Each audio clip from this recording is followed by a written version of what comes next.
Olá pessoal, sejam todos bem-vindos a mais uma aula de funções inorgânicas. E na aula de hoje iremos estudar sobre os sais de arrênios. Na aula passada estudamos as bases de arrênios, conceito, classificação, nomenclatura e propriedades. Como as aulas têm no máximo 15 minutos e iria ultrapassar se estudássemos os sais, dedicamos uma aula somente para os sais. Tá? Vamos fazer um resumo com conceito, nomenclatura, acidez e basicidade dos sais. Então, chegue junto!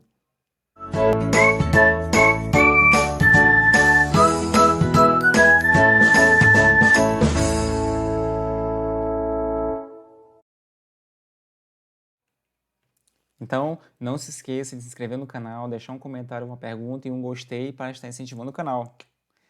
Sal, segundo Arrhenius, é um composto iônico que contém um cátion proveniente de uma base e um ânion proveniente de um ácido. Então, isso aqui é um sal. Então, os sais eles são formados através de uma reação de neutralização que ocorre entre um ácido e uma base. Vejamos aqui alguns exemplos de sais existentes. Esse primeiro é o sulfato de ferro 3, tem a coloração amarela. Esse é o sulfato de ferro 2, a coloração já azul. Então veja que mesmo sendo formado por ferro, mas por mudar o cátion, aqui é o ferro 3+, e aqui o ferro 2+, a coloração do sal já muda. Esse é o sal de cozinha, formado por cloreto de sódio, esse carbonato de cobre e esse sulfato de cobre. Então, os sais eles podem apresentar mais diversos tipos de cores. E os sais, como já falei anteriormente, são formados através da reação de neutralização. Então, essa reação de neutralização envolve um ácido e uma base. Nesse exemplo, tem-se o ácido clorídrico e a base hidróxido de sódio. Então, o ânion cloreto do ácido vai se unir com o cátion de sódio da base e formar o sal cloreto de sódio, mais a molécula de água, mas o sal que é o mais interessante nessa reação de neutralização. Esta reação também pode ser representada da seguinte maneira. Tem-se uma solução de um ácido e uma solução de uma determinada base, nesse caso o ácido clorídrico e hidróxido de sódio, que apresenta a mesma quantidade em volume e as mesmas concentrações em quantidade de matéria. Ao entrar em contato uma com a outra, vai ocorrer uma reação de neutralização total, ou seja, todo o ácido vai reagir com toda a base e vice-versa, formando moléculas de água mais o sal.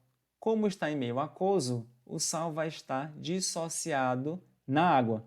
Mas, se toda a água for evaporada, vai restar somente no recipiente o sal cloreto de sódio. Esse é um procedimento semelhante que é utilizado para se obter o sal de cozinha através da água do mar.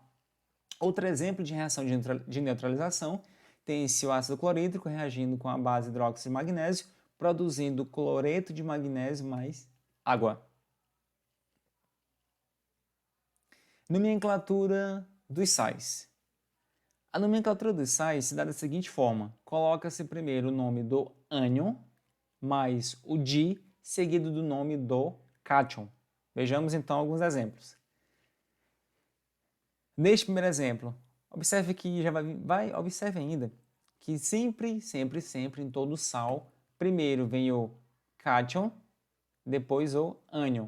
Cátion, ânion, cátion, ânion, cátion, ânion, cátion, ânion.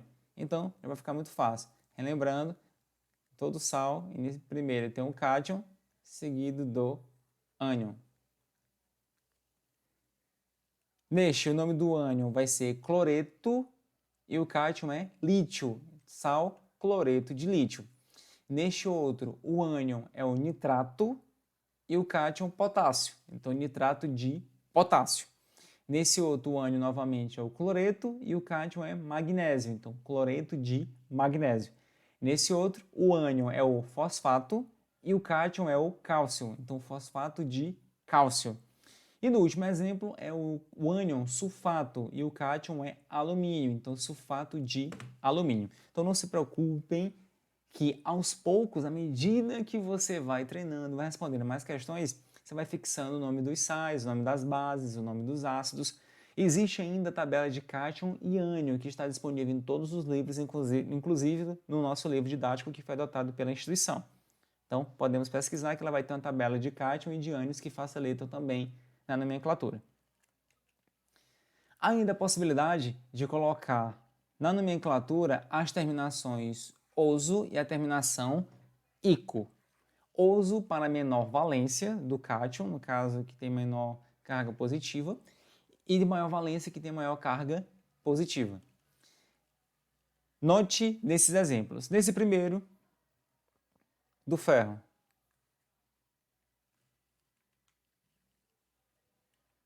Neste, o ferro está na forma do cátion Fe2+, e nesse de baixo, Fe3+.